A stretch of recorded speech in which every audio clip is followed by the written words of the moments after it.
We finally made our way into Idaho on this road trip of scary stories we're doing. A place known for its famous potatoes, and also its famous cryptid and paranormal stories. Welcome back to the swamp, my friends, and welcome if you're new. Today I'm going to be sharing some creepy and allegedly true horror stories sent in by viewers just like you from the great state of Idaho. Or, well, if you even want to call it a state. Just kidding. Anyways, if you have a story that you would like to share in a future episode, be sure to submit your story at swampdweller.net or the email you can find in the description down below. I would love to share your story no matter where it's from.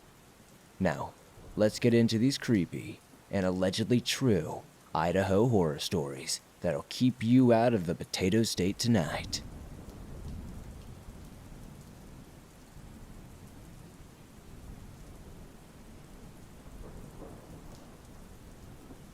Nobody has believed me when I told them this story, but I swear to God it was true.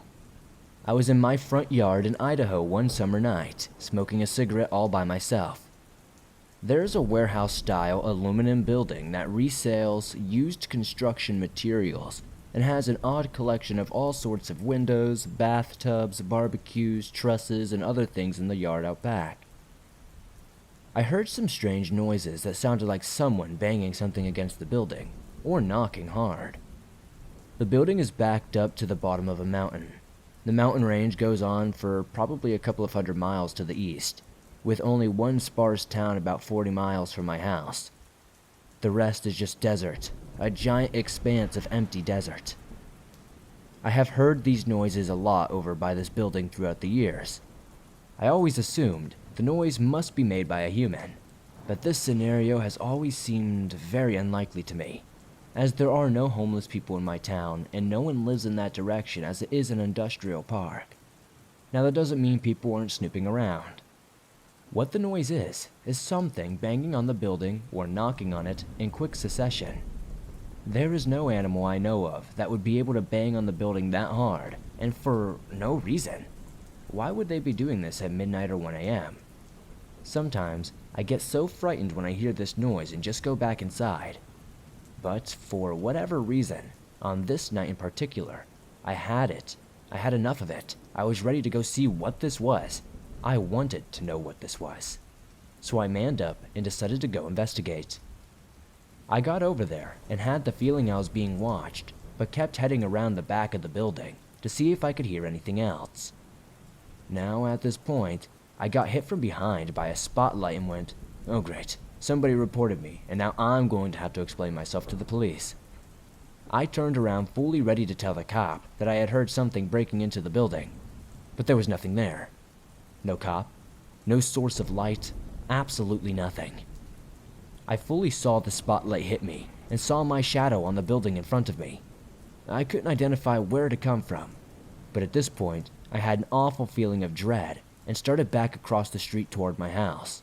As I was getting close to the street, I saw what looked like a small dog with shaggy hair. The hair was so long it seemed to be covering its eyes. It was so late, I figured it was lost and I thought I could go over and check his tag and bring him home. The strange thing was, it was getting up and looking into the windows of an engineering firm. I have never seen a dog set up on its hind legs and looking into windows like this, but I figured it's probably hungry and looking for food or something. I came very close to it without making a sound because I did not want to make it run off. I knew it must need help. Well, I got to just a few feet away from this dog before it heard me. It turned and looked at me, and I swear it had one big eye where its nose should be. I was shocked, to say the least. It almost looked like a totally white skunk with long shaggy hair, with one big eye right where its nose should be. It went running, but my hunter instinct kicked in, and I jumped in front of it and went to grab it. I know, this was probably foolish, but at the time I wanted to capture it, or else no one would believe me. It went running the other way, but I cut it off again. I went to grab it, but at this point, it stood up on its hind legs and let out the most terrifying cat-like hissing noise I've ever heard. At this point, my rational mind kicked in and went, if this thing bites me or attacks me, who knows what might happen? I froze and watched it run off across the pavements and field and didn't make a single noise as it ran. I stood there trying to understand what I had just seen and encountered, and still to this day I have no idea what it could have been. Along with the spotlight that hit me from the same direction, and its strange behavior looking in the windows of that engineering firm, I'm still to this day utterly confused on what the hell it was. I have never heard of another cryptid that matches this description.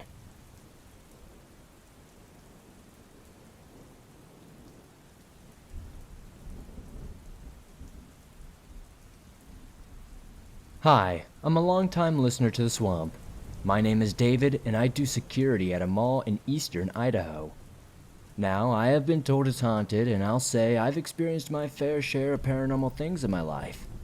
I've had several, just at this mall alone, and I wanted to share one for now, and maybe I'll share more in the future. A little background on me. I have done security for over 13 years and have seen some of the worst in people. I have also done the martial arts for about 29 years, so not scared of much, honestly, and I have a deep set of faith. I'm a Christian and have the gift of discernment, and I'm empathetic. I can also feel and see the spiritual world around me. But enough about me. I was on a patrol outside my mall one night. I work graveyard shift. I saw I needed to refill my water bottle to stay hydrated. As I pulled up to the mall doors near our security office, I noticed the shape of a figure inside, about as tall as a young teen. I hurried inside thinking, great, someone got in or hid and I did not see them. After entering, I listened and quickly dropped off my water bottle in my office and relocked the door.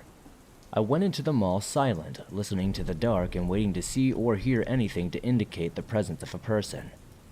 I searched the mall occasionally, hearing footsteps and then laughter. I looked in every such place and never could find anybody hiding. There were no teens, no doors opening, and no alarms going off. Nothing was caught on the security footage either. After clearing the mall and getting more water, I went back out to my security vehicle. I didn't see anything until I sat in the driver's seat and looked out my rearview mirror. I saw what looked like a group of teens in all black, with black eyes, and one smiled with a creepy, like I'm going to get you type smile. I whipped the car around to shine the light on the intruders, not more than 15 feet from me, and they were just gone. There was no way they could run or hide fast enough for me not to see them. I looked nearby and there was nothing. When the morning came, there were no more sightings, but at night I could still hear the laughter at times when I was checking the exterior doors. I don't really know how to explain this one. It's just one of those strange and creepy paranormal things that go on sometimes.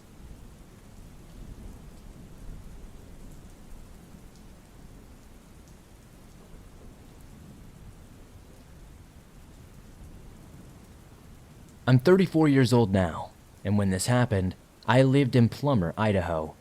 I had just discovered with the help of the internet why I could see things nobody else could or didn't want to see. And sometimes I would dream about things that were going to happen, like the time my sister cut her knee open really good on a nail in the floor. In this case, I think I was 12 when this happened. I had just finished a shower and getting dressed when I decided to do some late night homework in my upstairs bedroom before the weekend got going, since I couldn't sleep anyway. I opened my window since it was a nice, warm, comfortable breeze, and I guess I had been sitting on my bed for a while since I started around, I think 7 or 8, and it was now almost midnight. Suddenly, I heard something on the roof. Before I forget to add this, we also had 2 big spruce trees in our backyard, and since it was a bit windy that night, I naturally thought it was maybe pine cones landing on the roof. Oh, how wrong I was. I wanted to go outside and get some fresh air, so I went out to my back porch. And I didn't feel like there was anybody out there. I didn't see anything on the fence, nothing in the grass.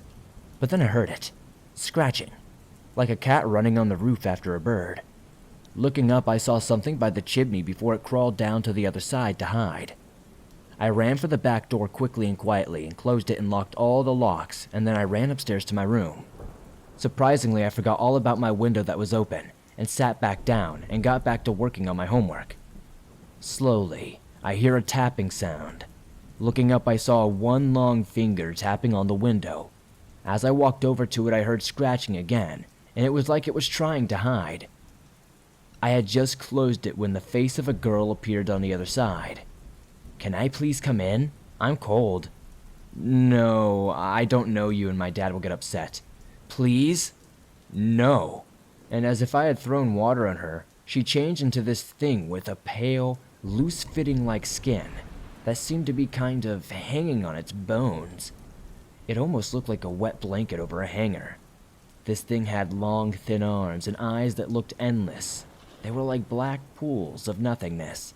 In the end, after a few minutes of staring, it screeched like a screech owl, opening its mouth so big I swear I thought it was gonna break its jaw. And then, as if it had no problem, it jumped off the roof and ran across the field into the street. At that point, I decided that was enough, so I put my books away, covered up, and went to sleep. The next morning, before I could tell my dad what happened, he was asking why I was up on the roof last night, and I explained to him that I was definitely not on the roof. I don't know what this thing was. This happened in 1990. First of all, it looked like a little girl asking to come inside, and when I said no, it changed into some weird creature screaming. I don't know. I don't know how to explain it to anybody, but if anybody listening to this might have an idea, I'd definitely love to know in the comments.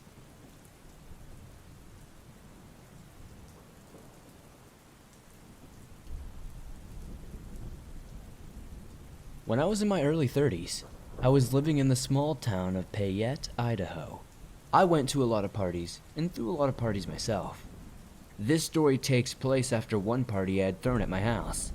Justin, a friend of mine, had brought a guy over to my house and asked if he could stay with me. This guy was tall and thin but muscular. He had prison tattoos on his arms and hands, and a crazy look in his eyes. That's what scared me the most. I didn't really want him there, but agreed to let him stay in my laundry room for a little while. But a little while turned into a little while longer. I think he was there for about 2.5 weeks. One day I confronted Justin about the guy, and how about he scared me. Justin confessed that the guy had just gotten out of prison for murder. I was livid that he decided to pawn this guy off on me. While he was in my house, he was doing meth and all kinds of crazy stuff. I could hardly sleep. I was so scared and nervous. One day he approached me saying he needed a ride to an Indian reservation in California. He was very pushy, so I agreed. I had planned on driving him to Ontario, Oregon, which is about 15 minutes away from Payette, and leaving him at the truck stop. But he was adamant about not stopping.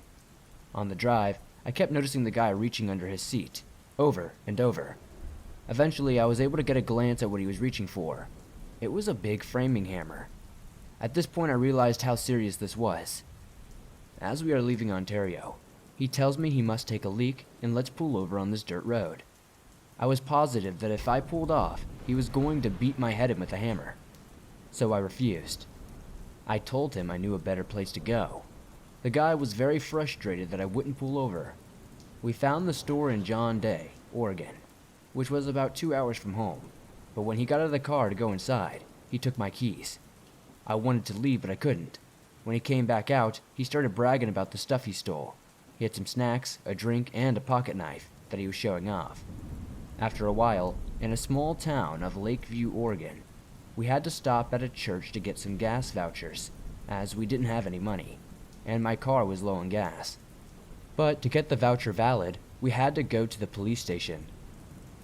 He wanted to get the gas voucher in my name, but I refused. So we had to do it in his name. Once again, as we walked in, he took my keys. But shortly after they checked his ID, it turned out he had a warrant for his arrest. As soon as I got my keys back, I got the heck out of there as fast as I could. Outside of Lakeview, there's a small town called Cedarville, California, where luckily I had friends. I was only able to find one of them when I visited him at work. I talked to my friend Tim and explained my situation. He was able to get me enough money to get home, and thinking back on it, I realized how lucky I am to be alive. If I would have pulled off on that road, I most likely would have been dead. I know that you wanted to kill me and take my car. I'm thankful that I'm still alive and forever grateful that I had some sense not to pull over.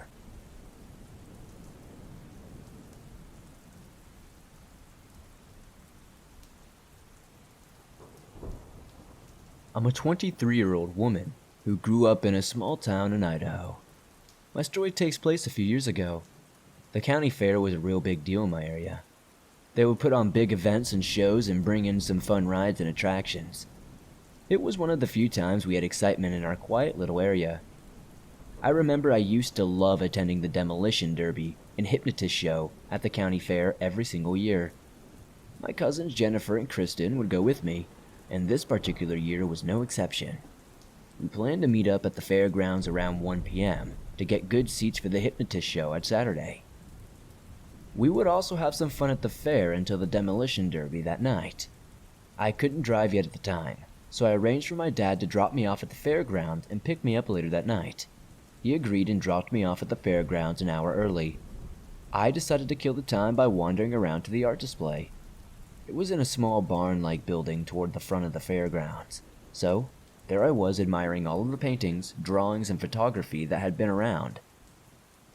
I started to get the strange feeling like I was being watched, though. I looked around and noticed very quickly a man standing not far from me. I remember thinking he was dressed strangely for the sunny 90-degree weather that we were having. He wore a black hoodie, black denim pants, and black shoes.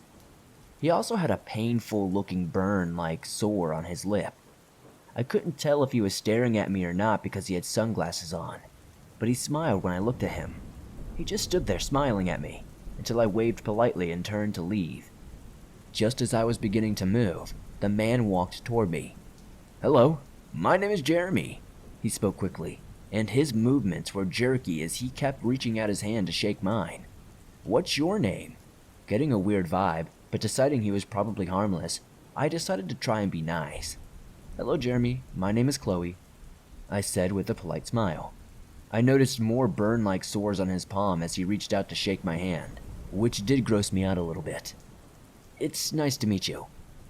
The man named Jeremy walked away without a word after that. I shrugged off the experience and checked the time. Seeing as I was supposed to meet my cousin in about 15 minutes, I decided to go wait in the spot where we were supposed to meet. As I left the building, I saw Jeremy standing by the door texting on his phone.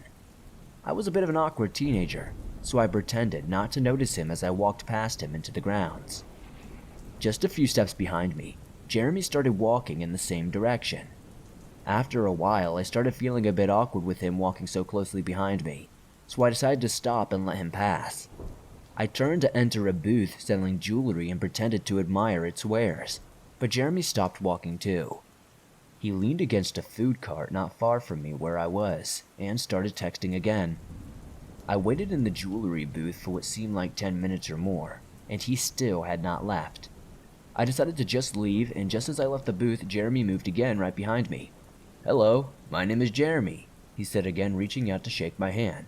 "What is your name?" I was so confused. He couldn't have forgotten that he had already introduced himself to me. It was literally 10 minutes ago. I thought maybe he might be joking, so I let out an awkward, "Hello, Jeremy. It's nice to meet you again," I joked. "My name is still Chloe." Jeremy seemed to miss my humor and continued talking. Talking more interesting things, like, "Chloe's a pretty name. Are you from around here? How old are you? Don't judge me for being so dumb."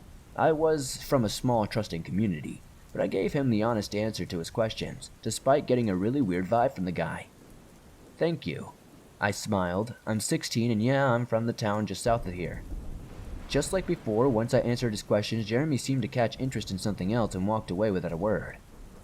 I checked the time and noticed that I was now running late to meet Kristen and Jennifer. I made the rest of the way to where I was supposed to meet them without interruption. I told my cousins about what happened while I waited for them, and they also thought it was a little weird. We laughed it off and found our seats. The hypnotist show started, and we enjoyed the beginning, but it wasn't long before I started getting that feeling like I was being watched again. After a quick scan through the audience, I saw something I found disturbing. Jeremy, the guy from earlier, was now sitting a few rows behind us. He smiled and waved at me as soon as I recognized him. I noticed he was not alone this time. He was sitting with 3 other men, all dressed in black hoodies and sunglasses. I decided not to wave back, thinking he might have a crush I did not want to lead him on. I could tell they were watching us through the whole show. Kristen and Jennifer did too, and it made it hard for us to enjoy the humorous antics of the hypnotist. We decided to leave before the show was over and leave the fair for a while, hoping that the creepy men in the black hoodies wouldn't be there when we returned. We left for about an hour and a half to get lunch and spend some time at their house. At this time, we decided that it might be safe to return to the fair. We walked back, and just as we walked through the gates of the fairgrounds, the same group of men in black hoodies approached us again. Jeremy walked straight up to me and said, "Hello, my name is Jeremy." Again reaching out to shake my hand. "What is your name?" My stomach was in knots. This just was not normal. I did not shake his hand this time, wanting to get away from them quickly. "Hello, Jeremy. My name is Chloe," I said quickly as I walked past him, still trying to be at least polite. I still said nothing more and walked right past him into the crowd, not looking back. It would be hours before I saw Jeremy again. We wandered the fair pretty much without interruption for the remainder of our wait, and we went to the demolition derby at around 6 that night. We talked amongst ourselves and decided if we ran into Jeremy again, my cousin would pick up her phone and pretend I had a phone call from my dad, thus letting him know I was not alone even if we get separated. We agreed, and as the show ended, we still had not seen him. We wandered around the games and rode a few rides. It was dark and nearing the time I was supposed to meet my dad. My cousin got a call from my dad on the phone. He instructed me to meet him at a restaurant a short walk away from the fairgrounds in a half an hour, and I agreed. Just as my cousins and I exited our last ride, I was once again approached by Jeremy. Alone this time, he walked right up to me and once again reached out to me to shake his hand. "Hello, I'm Jeremy," he said with a smile that split some of the sores around his mouth. "What is your name?" I was sick of this guy, and I decided to give him a fake information this time. "Hello, Jeremy, my name is Hannah," I said, looking to my cousin to cue her fake phone call. Jeremy simply shook his head. "It isn't nice to lie, Chloe," he said before walking away. The three of us got chills after that encounter. I told my cousins I was tired and wanted to go home. They agreed and offered to walk with me to meet my dad. They had a curfew of their own, and I didn't want them to be late. And besides, it wasn't a far walk, so I declined their offer.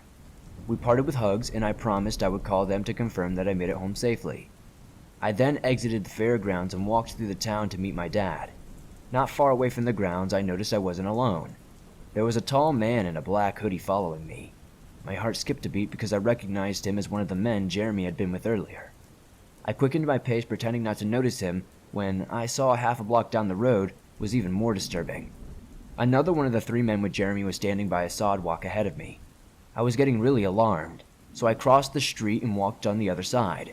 The two men in hoodies kept up pace with me on the other side of the street, and I heard one of them make a whistling noise, though neither of them said anything.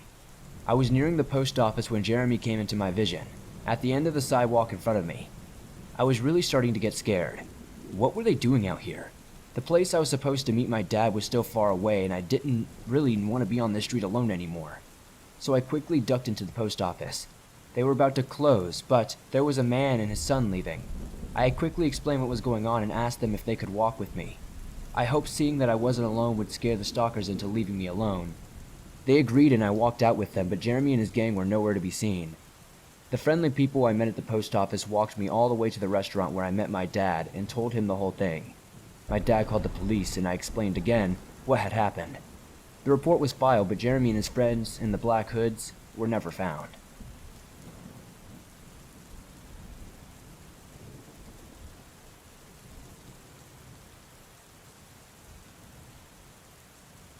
Thanks for listening to these creepy and allegedly true horror stories from Idaho. As always, if you enjoyed these stories, please be sure to hit that like button, as it helps me out a ton. The more likes this episode gets, the more YouTube promotes it, and that really helps the swamp grow. If you're new to the swamp, why not join us? Hit that subscribe button and turn on notifications to never miss a new episode, as I upload them nearly every single day on all things natural and supernatural. If you have a story that you would like to share from your state, or just something different in general, be sure to submit your scary story at swampdweller.net, or the email you can find in the description down below. I would love to share your story with everyone here in the swamp. It's stories like yours that really help keep this show going on a daily basis. If you're listening to this on Spotify or Apple Podcasts, please be sure to give us a 5-star rating over there, as it really helps me grow. And if you're on the go and don't have YouTube Premium, but still want to download and listen to your favorite Swamp Dweller scary stories no matter where you are, absolutely free, you can download them from Apple Podcasts, Spotify, Stitcher Radio, and pretty much anywhere else you find your favorite podcast online. It's absolutely free to do so, and always will be. If you would like to support the swamp outside of hitting that like button, subscribing, and checking out the podcast, maybe check out the merch store. I've got t-shirts, hoodies, face masks, and more. I'd love to see you guys wearing some cool swamp threads. Be sure to join me on Instagram, Facebook, and Twitter. Thank you guys for always supporting the swamp, and I'll see you guys soon with another creepy episode.